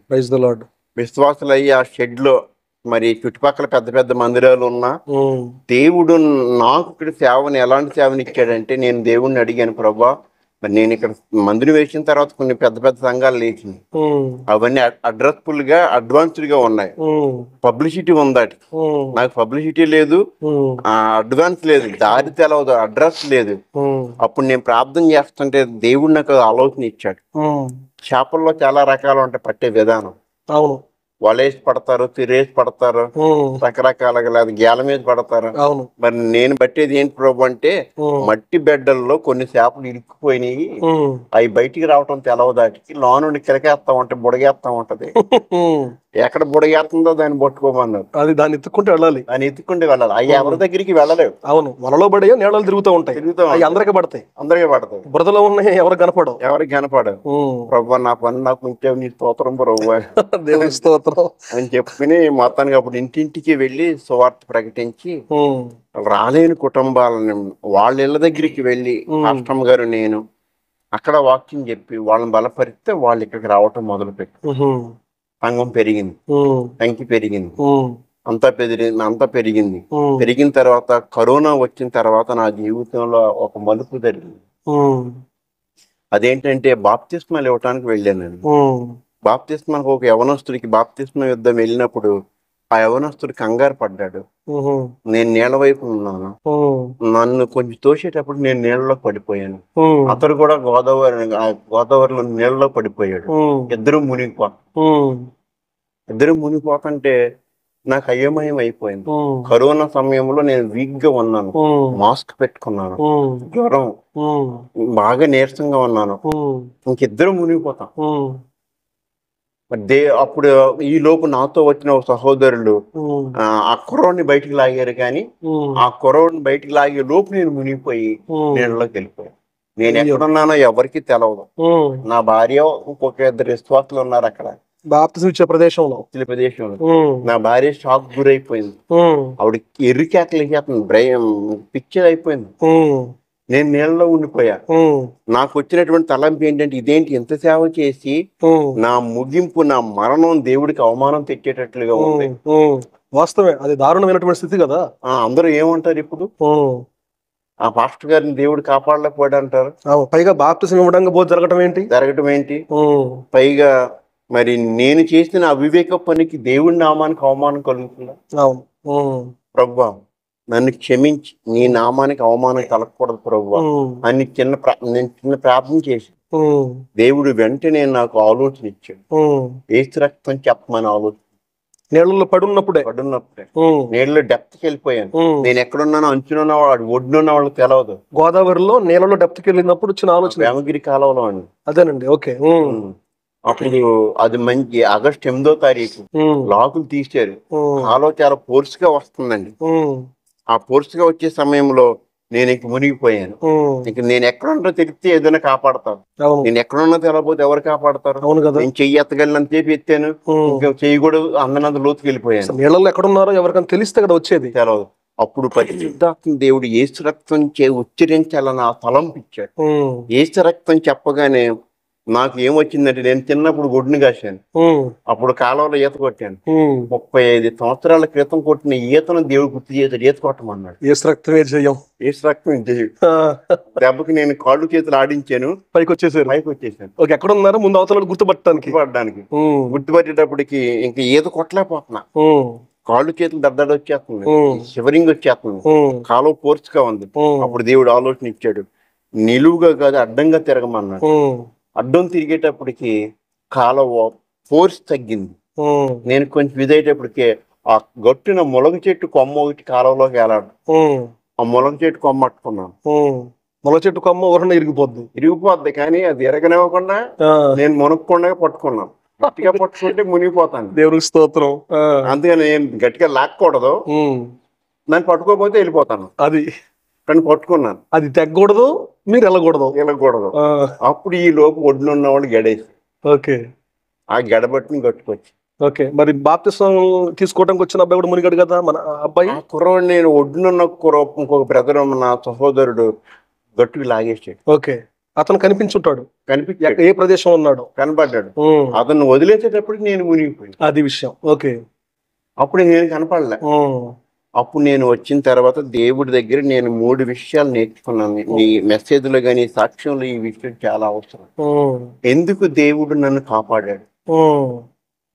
చాలా మంది చనిపోయారు అలాగే. అవును, దేవుడు నన్ను ఎందుకు కాపాడాడు? ఒకటి మొట్టమొదటిగా దేవుడి నామ అవమానం కలగకుండా నన్ను కాపాడాడు దేవుడు. నేను అలా చనిపోయినట్లయితే దేవుడి నామానికి అవమానం వస్తుంది. మా సంఘస్థులు అందరూ కూడా దేవుళ్ళు బలహీన పడిపోతారు. కరెక్టే. నా కుటుంబం దేవుడి సేవలో వెనక్కి వెళ్ళిపోద్ది. అసలు సేవకుడే బాప్తిసం అవటానికి వెళ్తే ఇంత అనార్థం జరిగింది అంటే ఆలోచన వాళ్ళలో వచ్చేస్తుంది. అవును. నేను మన పొరపాటున అనుకోరు వాళ్ళు. అవును. దేవుడిని నిందిస్తారు. అవును. అన్యజనులు దేవుడిని నిందిస్తారు. అవును. సో ఆయన నామం నిందించబడకుండా, సంఘం బలహీనపడకుండా, కుటుంబం నిరాదరణ కాకుండా దేవుడు నన్ను తప్పించాడు, కాపాడాడు, బతికించాడు. నేను అప్పటి వరకు ప్రసంగం చేశాను, మీరు నీళ్ళలో పడి జలముల్లో పడి వెళ్ళినా అవి మిమ్మల్ని ముంచదాలం అన్న మాట వాక్యం చదివేనే కానీ బోధించేనే కానీ రియల్ గా అనిపించారు, రియల్ గా అనుభవంలోకి వచ్చింది. ఓకే. దెబ్బతోటి మా విశ్వాసాలు ఇక్కడ బాప్తిసం ట్యాంక్ కట్టేసి మాస్టర్ గారు మీరు సచ్చినా గానీ మళ్ళీ నీళ్ళ దగ్గరికి వెళ్ళొద్దు, నాలా దగ్గరికి వెళ్ళొద్దు, ఓకే, నేను ట్యాంక్ కట్టేశారు అనమాట. ట్యాంక్ కట్టిన తర్వాత ఇంకా దేవుడు అట్లా దీవించాడు సంఘాన్ని. ప్రభువు నన్ను బ్రతికించడానికి రెండో ఉద్దేశం ఏంటంటే, నేను ఇంకా చేయవలసిన పని మిగిలి ఉన్నాను. అప్పటికి ఇంకా ఈ మందిరం కట్టలేదు, అప్పటికి ఇంకా బాబు బైబిల్ ట్రైనింగ్ పూర్తి అవ్వలేదు, అప్పుడే అమ్మాయి పెళ్లి చేసాం. ఈ పరిస్థితుల్లో ఉన్నప్పుడు దేవుడు నేను చేయవలసిన పని మిగిలిన పని చేయకుండా నన్ను తీసుకెళ్లకుండా ఉండటం కొరకు దేవుడు నన్ను బతికించాడు. అంటే నేను ఇంకా చేయాల్సింది ఉంది. అంటే దేవుడు మనం చేయాల్సింది చేయకుండా తీసుకెళ్ళడు. వచ్చేస్తానన్నా కానీ అప్పుడు నువ్వు రాజును అభిషేకించాలి, అన్ని చేయాలని, అలాగే నాతో కూడా దేవుడు చేయాల్సిన అన్ని చేయించడం కొరకు బతికించాడు. మనం ఏదో అనుకుంటాం కానీ దేవుని ప్రణాళిక వేరుగా ఉంటుంది. ఇంకోటి ఎందుకు బతికించానని చెప్పాడంటే, మనం సిద్ధపడకుండా వెళ్ళిపోతే ఎక్కడికి వెళ్తాం? మనం దిద్దుకోవాలి కదా. అవును కదా. మనం అన్ఎక్స్పెక్టెడ్ వెళ్ళిపోతే మనకు చెత్తపోవటం ఉండదు కదా. యెషయా దేవుడు ఇదికే కవర్ పెట్టాడు కదా, అన్నం అవ్వబోతున్నావు నువ్వు దిద్దుకోమని, చక్కబెట్టుకోమని.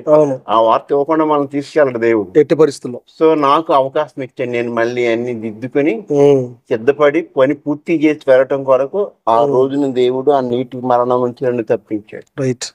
దేవుని స్తోత్రం కలిగిన గాక. ఆమేన్. హల్లెలూయా. మరి అది చాలా అద్భుతం, నేను మరవలేదు నా జీవితంలో. దేవుడు చేసిన గొప్ప కార్యం, సంఘం బలపడింది.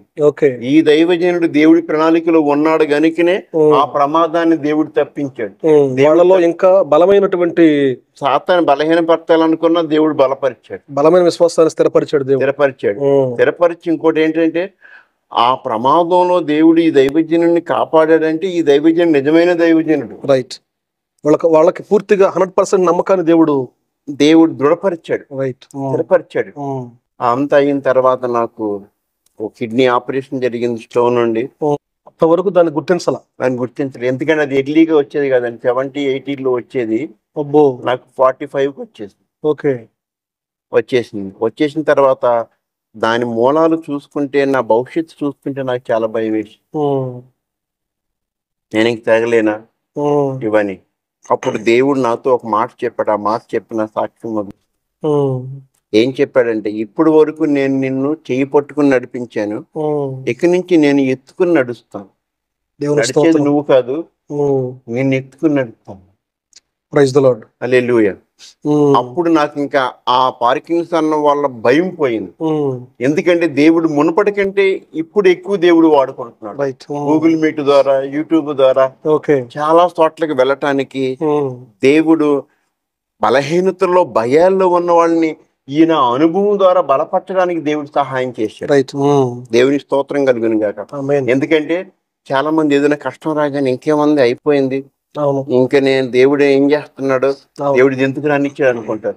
దేవుడు నమ్మదగిన వాడు, దేవుడు యథార్థవంతుడు, దేవుడు మేలు చేసేవాడే కానీ కీడు చేసేవాడు కాదు, దేవుడు మంచివాడే కానీ చెడ్డవాడు కాదు. కాగా దేవుడు ప్రతి కీడుని మేలుగా మార్చే దేవుడు అయ్యి అన్నాడు. రోమాపత్రికలో చెప్తాడు కదా, ఆయన ప్రేమించిన వారికి సమస్తాన్ని మేలు కలగటానికి సంకల్పించి జరిగిస్తున్నాడని. అలాగే నా పట్ల దేవుడిచ్చిన, నాకు ఇచ్చిన వాగ్దానం ఏది, ఇప్పుడు దాకా నిన్ను చేయి పట్టుకుని నడిపించాను, ఇప్పుడు నిన్ను ఎత్తుకుని నేను నడుస్తాను అన్నాడు. సో ఆ బలహీనత ఎంత ఉన్నా గాని మునుపటి కంటే ఎక్కువ సేవ చేయగలుగుతాం, మునుపటి కంటే ఎక్కువ తిరగలుగుతున్నాం, మునుపటి కంటే ఎక్కువ దేవుని కృపను అనుభవిస్తున్నాను. అప్పుడు కష్టం వచ్చినప్పుడే, కానీ ఇప్పుడు నిత్యము దేవుడు నన్ను అంటిపెట్టుకుని ఉంటున్నాడు. తంటి బిడ్డను అంటిపెట్టుకున్నట్లుగా దేవుడు నన్ను అంటిపెట్టుకుంటేనే నేను లేవగలను. బలహీనతల్లో బలవంతుల్లో చేశారు దేవుడు. దేవుని స్తోత్రం కలుగును గాక. పౌలు గారు సెలవిచ్చినట్లుగా నేను ఎప్పుడు బలహీనుడో అప్పుడే బలవంతుడు నేను. అప్పుడే నేను ఇప్పుడు ఇంకా దేవుని కృప ఎంత అనుభవిస్తున్నానంటే, గాలి పీల్చకపోతే ఎలాగ ఉండలేమో, దేవుడి కృప లేకపోతే నేను అలా బతకలేను. రైట్. కొంచెం టాబ్లెట్లు లేట్ అయినా వేసుకోపోయినా నడవలేను, షివరింగ్ వచ్చేస్తుంది, చాలా వస్తుంది. కానీ నేను ఏ కార్యక్రమానికి వెళ్ళవలసి వచ్చినా దేవుడు నన్ను ఎత్తుకునే తీసుకెళ్తాను. నా కుమారుడు సమర్పణ చేసుకున్నాడు.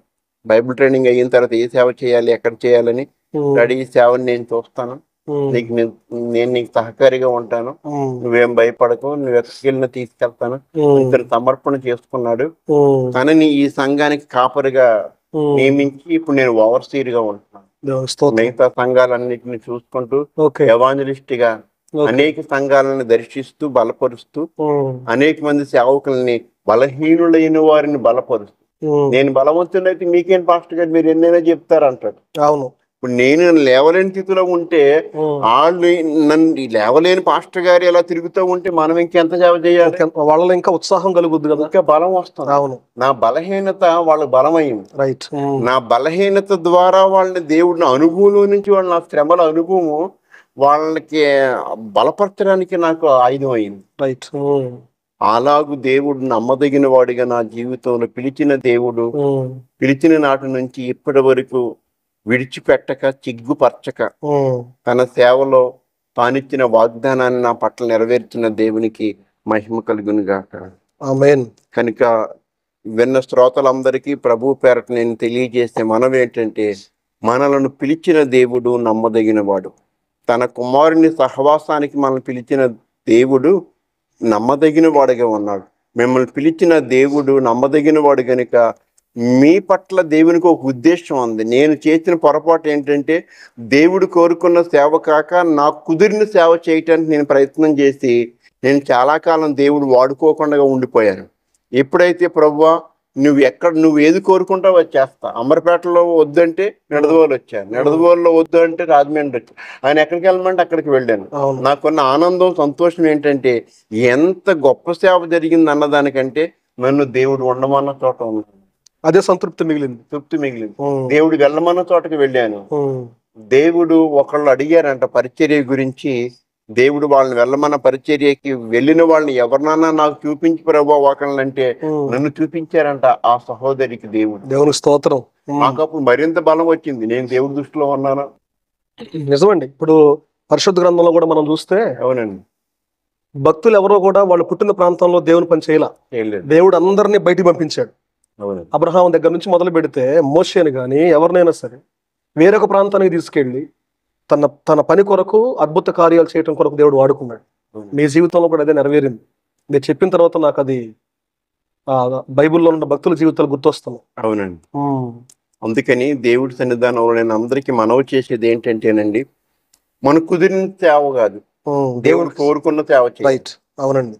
చాలా మంది వాళ్ళు కుదిరిన సేవ చేస్తారు, అవును, వాళ్ళు కోరుకున్న సేవ చేస్తున్నారు, కానీ దేవుడు కోరుకున్న సేవ చేయాలి.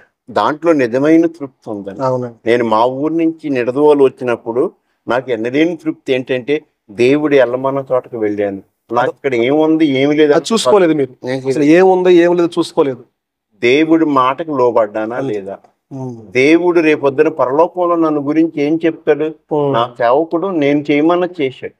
మనం సేవకులు, దేవుడు దాసులు, దేవుని ఆజ్ఞకి విధేయులు అవ్వాలి. గాని మనం దేవుని బేరం ఆడి ప్రభా నేను ఇక్కడ ఉంటాను, ఈ సేవ చేస్తాను, ఆ సేవ చేస్తాను ప్రభా అంటాం కంటే, అబ్రాహాము వల్లి 100% నువ్వే చిత్తం ప్రభువా, నువ్వు ఎక్కడికి వెళ్ళమంటావు, అమరపేటలో సొంత ఇల్లు, కట్టిన సంఘం, పొలం అన్ని వదులుకున్నాను. నిడదవోలు వెళ్ళాను. నిడదవోలులో సంఘాన్ని స్థాపించారు, మందిరం కట్టారు, అన్ని సదుపాయాలు సమకూర్చారు. అక్కడ నుంచి వెళ్ళమంటే అవి వదిలిపెట్టేశారు. ఇప్పుడు కొంతమూరులో అన్ని వచ్చిన తర్వాత బిడ్డను పెట్టాను. మళ్ళీ దేవుడు నామవరంలో శాటిలైట్ సిటీ అని ఉంది కొంతమూరు, రాజమండ్రి, అక్కడ సేవ దర్శనం ఇచ్చాడు, అక్కడ పెట్టాను. మళ్ళీ అక్కడ కొన్ని కుటుంబాలు, అంటే శారీరకంగా కొంత బలహీనత ఏర్పడినప్పటికీ కూడా దేవుని పనిచేసే విషయంలో ఆత్మపరంగా బలంగా ఉన్నారు. మెండైన బలం. దేవుని స్తోత్రం. దేవుడు మీ శక్తి చేత కాదు, మీ బలం చేత కాదు, నా ఆత్మ ద్వారా చేస్తున్న వాగ్దానం దేవుడు నెరవేర్చించాడు. ఈ విషయంలో సంపూర్తిగా నెరవేర్చాడు. నా బలం కాదు, అవునండి, నా జ్ఞానం కాదు, నా వాక్చాతుర్యం కాదు, ఏ ప్రసంగం చేయాలన్నా నేను దేవుడి మీద అనుకుంటా, దేవుడు ఆలోచిస్తేనే మాట్లాడగలదు. రాజుగారు ఇప్పుడు మీతో మాట్లాడుతుంటే నా భాష అంతా అర్థం అవుతుంది మీకు. నేను మామూలుగా బయట మాట్లాడితే చాలా మంది చాలా సార్లు ఏమన్నారు పాస్టర్ గారు అని మళ్ళీ అడుగుతారు. రెండోసారి అడుగుతారు. మా ఇంట్లో మా పాస్టర్ గారు కూడా అడుగుతారు, మా బాబు కూడా అడుగుతారు, ఏంటి అడి ఏమని. ఎందుకంటే నేను సగం మాట్లాడి సగం మింగేస్తాను. కానీ నేను ఫుల్ ఫిట్ మీద మాట్లాడుతున్నప్పుడు ధారాళమైన వాగ్దాటిని ప్రభు వేస్తాడు, ఆత్మ నడిపింపునిస్తాడు. అందరు అనుకుంటారు నేను గొప్ప ప్రసంగికుని అనుకుంటారు. నేను నత్తోడిని, నాకు మాటలు సరిగ్గా రావు. కానీ దేవుడు పిలిచిన దేవుడు ఏ కార్యమైనా చేయగలడు. నత్తోళ్ళను మోషేని వాడుకున్నాడు, దేవుడు నన్ను కూడా వాడుకున్నాడు. నేను బాలుడు ఇర్మియాని వాడుకున్నాడు, నన్ను వాడుకున్నాడు. అసలు మీ మీద మీకు నమ్మకం లేనటువంటి స్థితిలో అవును దేవుడు ఇన్ని ప్రాంతాల్లో గంభీరమైనటువంటి సేవ చేసి మీ మీద మీకు దృఢమైన నమ్మకాన్ని కలిగేలాగా చేశాడు దేవుడు. అదే గొప్ప ఆశ్చర్యం. ఇప్పుడు ఎవరి దగ్గరికి వెళ్ళినా బలపరచడానికి నాకు అనుభవం. ఎవడో నా దగ్గరికి నిలబడి కాకులు చెప్పలేరండి, ఎందుకంటే నాకంటే వాళ్ళ బలహీనలు ఏం కాదు కదా. అవును కదా. నాకంటే ఏమి సాగు చెప్పాలని వాడు ప్రయత్నం చేసినా దానికంటే ఎక్కువ సాకులు మీ దగ్గర మీరు వాటిని అధిగమించానండి. కానీ నేనే ఆప్టరాల్ గాడిని, నేను నన్ను అందరూ ఆప్టరాల్ అనేవాళ్ళు. ఆప్టరాల్ గాడిని దేవుడు వాడుకున్నప్పుడు నీకు ఆల్రెడీ చదువు ఉంది, అన్ని ఉన్నాయి, నువ్వెందుకు వాడుకో, శరీర భాగాలన్నీ బలంగా ఉన్నాయి. నిన్ను ఇంక నాకంటే దేవుడు గొప్పగా వాడుకుంటాడు, నిన్ను బలంగా వాడుకుంటాడు దేవుడు అని నేను వెళ్ళి దేవుడు నన్ను వాడుకున్న విధానాన్ని బట్టి నా బలహీనతలను వాళ్ళు చెప్పి వాళ్ళని బలపరుస్తారు. కానీ మీ సాక్ష్యం విన్న తర్వాత ఏదో ఒక వంక పెట్టుకుని తప్పించుకునే వాళ్ళు కూడా సిగ్గుపడాల్సిందే.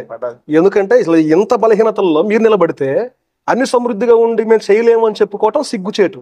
ఇప్పటికీ నేను కాలు ఇడ్చుకుంటూ వెళ్తాను, బస్సులో ప్రయాణం చేస్తున్నాను. చాలా మంది అంటారు ఇంతలోకి ఎలాగొచ్చారు, బస్సులో వచ్చారంటే నేను దేవుడి దగ్గర ఒక తీర్మానం చేసుకున్నాను, శ్వాస ఆడితే దేవుడి కొరకే, ఆగితే దేవుడి కొరకే. ఆమేన్, దేవుని స్తోత్రం. నాకు ఎంత బలం ఉన్నా వెళతా, ఎందుకంటే నేను వెళ్ళటం వల్ల అక్కడ ఉన్న బలవంతులందరికీ మేలుకొల్పబడతారు. అయ్యో పాస్టర్ గారు అంత లెక్క నుంచి నడవలేక కాలు ఇడ్చుకుంటూ వచ్చాడు, ఆయన కూర్చోలేకుండా వచ్చాడు, ఆయన నిలబడి ప్రసంగం చేయలేకపోతున్నాడు, కూర్చుని ప్రసంగం. నేను చాలాసార్లు కూర్చుని ప్రసంగం చేస్తాను, నిలబడలేకున్నాడు, నిలబడినవాడు, కానీ ప్రసంగం మాన్నాం. ఎందుకంటే ఈ బంధులో ప్రాణం ఉన్నంత వరకు ఆయన కొరకు వాడబడాలి, ఆయన మాటలు ప్రకటిస్తూనే ఉండాలి. రైట్. అట్లాగూ దేవుడి సన్నిధానంలో మన బలహీనతలలో కూడా దేవుడు మనల్ని వాడుకోగలడు, ఎందుకంటే మన దేవుడు బలవంతుడు. అవునండి, ఆమేన్. ఆయన ఎట్టి, నా అనుభవం ద్వారానండి అందరికీ చెప్తాను, ఎట్టి బలహీనతలో ఉన్న వారినైనా వాడుకోవటానికి దేవుడికి అసాధ్యం కాదు. ఆయన సమర్థుడు అండి, ఆయన సమర్థుడు. కనుక శ్రోతలైన వాళ్ళందరికీ చివరిగా నా మనవి, మీ బలహీనతలను చూసుకుని దేవుని పనిని మానేయకండి. దేవుడు చెప్పాడు, మీలో ఉన్నవాడు లోకంలో ఉన్నవాడు కంటే గొప్పవాడు. కనుక దేవుడు అద్భుతాలు చేసే దేవుడు, ఆశ్చర్య కార్యాలు చేసే దేవుడు, ఉన్నదాన్ని లేనట్టుగా లేనిదాన్ని ఉన్నట్టుగా చేయగలిగిన దేవుడు. కనుక నేను వెళతాను ప్రభువా అని మీరు విధేయత చూపిస్తే దేవుడు మిమ్మల్ని బలపరిచి అనేక మందికి, మనల్ని ఆశీర్వదించటం కాదండి, మనల్ని ఆశీర్వాదంగా మారుస్తాడు దేవుడు. అవునండి, చాలా మంది నన్ను ఆశీర్వదించమని అడుగుతారు, కానీ దేవుడు అంటున్నాడు నిన్ను ఆశీర్వాదంగా ఉంచుతాను. మనల్ని దేవుడు ఆశీర్వాదంగా ఉండాలంటే దేవుని కొరకు మనం శ్రమ పడాలి, దేవుని కొరకు కష్టపడాలి, దేవుని కొరకు ఖర్చు అయిపోవాలి. అవునండి. నేను అంబర్పేటలో మా ఇల్లు అమ్మేసి నిడదవోలు ఇల్లు మందిరం కట్టినప్పుడు ఆ ఇంటి డబ్బులు నిడదవోలు మందిరంలో వేసాను. ఇక్కడ స్థలం కొన్నప్పుడు పొలం అమ్మేసిన డబ్బులు ఎట్టుకొచ్చి ఇక్కడ స్థలం కొన్నాను. ఇక్కడ మందిరం కట్టినప్పుడు ఉన్న స్థలాన్ని అమ్మేసి మళ్ళీ మందిరంలో వేసాను. నా ఉద్దేశం ఏంటంటే ఏది మిగిలి ఉండటానికి వీల్లేదు, మనమే కాదు, మనకు ఉన్నది కూడా దేవుని కొరకు ఖర్చు అవ్వాలి. మనం ఖర్చు అవటమే కాదు, మనకున్న వాటిని కూడా ఆయన కోసం ఖర్చు పెట్టాలి. ఎందుకంటే ఏసయ్య వచ్చా, ఆయన రాక బహు దగ్గరగా ఉంది. ఇదేది మా బాబు అన్నాడు, నాన్న మనం ఏమి పట్టుకెళ్ళం ఎక్కడికి, ఆ స్థలం ఉన్నా గానీ ఎవడో చూడొద్దని దాన్ని అమ్మేసి మందిరం కడదాం డాడీ అన్న. నాన్న నీ నోట ఆ మాట వస్తే నాకు ఇంకా అంతకంటే సంతోషంగా ఉంది. కానీ యవన కాలంలో ఉన్నటువంటి బాబు ఈరోజు చాలా మంది సేవకులు పెద్ద పెద్ద సంఘాలను పోగు చేసుకుని ఆస్తులు సంపాదించుకునేటువంటి ప్రయత్నంలో ఉన్నారు, మనం చూస్తా ఉన్నాం క్రైస్తవ సమాజంలో ఇప్పుడు. కానీ యవన కాలంలో ఉన్నటువంటి ఆయనకే ఆలోచన వచ్చిందంటే నిజంగా అది దేవుని ఏర్పాటు. పాస్టర్ గారు నాకు ఇచ్చిన దర్శనం కూడా దేవుడు. ఇన్ని సంఘాలు నాకు 10 మంది సేవకులను తయారు చేశాను. పలు చోట్ల సంఘ స్థాపన చేశాను. ఏ సంఘం నా చేతిలో పెట్టుకోలేదు. ప్రతి చోట ఒక సేవకుని పెట్టాను. దేవుడి సేవకు న్యాయం జరగాలి అంటే కాపరి వాళ్ళ మధ్యన ఉండాలి. అవునండి. మందకి మాదిరిగా కాపరి ఉండాలి. అవును. నేను స్థాపించిన సంఘాలు నేను బలపరిచిన సేవకులకు ఇచ్చేసాను. అవునా?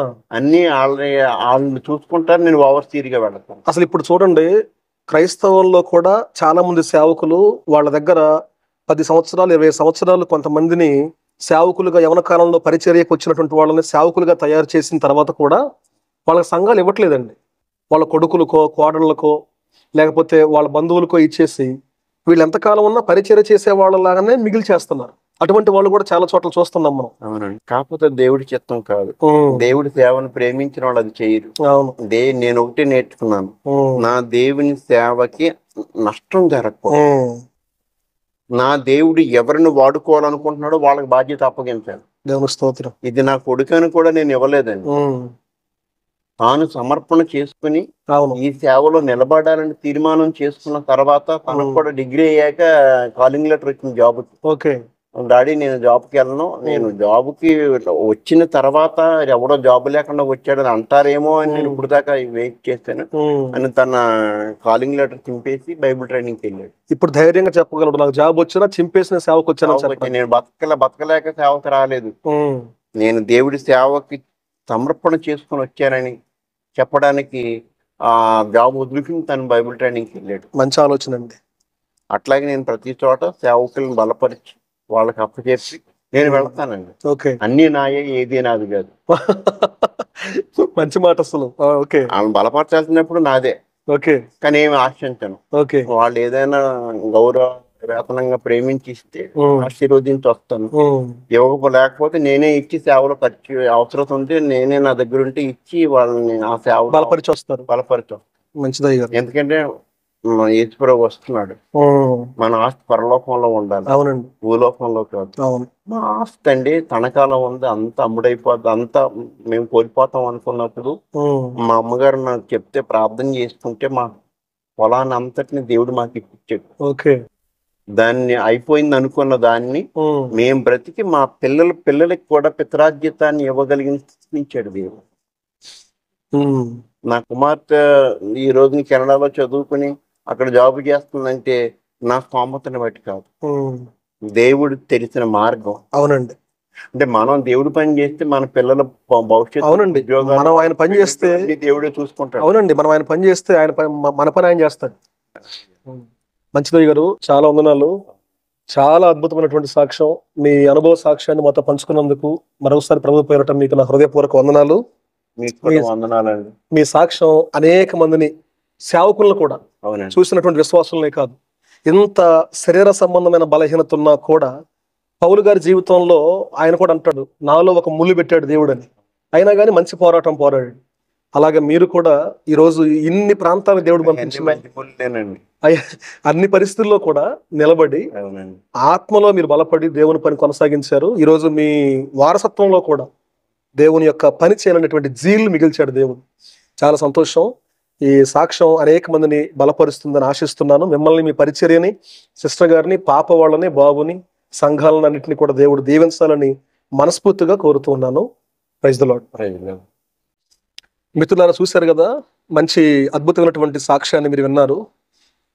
చాలా మంది సేవకులు అలాగే విశ్వాసులు దేవుని పని చేయాలంటే సాకులు చెప్పేవాళ్ళు ఉన్నారు. కానీ ఇప్పటి వరకు మీరు అన్నటువంటి సాక్ష్యంలో మీరు చూశారు కదా, ఆయన శారీరకంగా తల్లి గర్భంలో పిండముగా రూపించబడినప్పుడు, జన్మించినప్పుడే శారీరకంగా శరీర దృఢత్వం లేకుండా పుట్టినటువంటి బలహీనుడు. కానీ ఈరోజు అనేక సంఘాలను నడిపించడానికి దేవుని యొక్క ఏర్పాటు చేయబడిన బలవంతుడు. మిమ్మల్ని, మీ కుటుంబాన్ని దేవుడు దీవించి ఆశీర్వదించును గాక. మరొక మంచి సాక్ష్యంతో మీ ముందుకు వచ్చేంత వరకు మీకు మాకు దేవుడు సదా తోడై మనల్ని వర్ధిల్ల చేయను గాక. ఆమేన్. Praise the lord.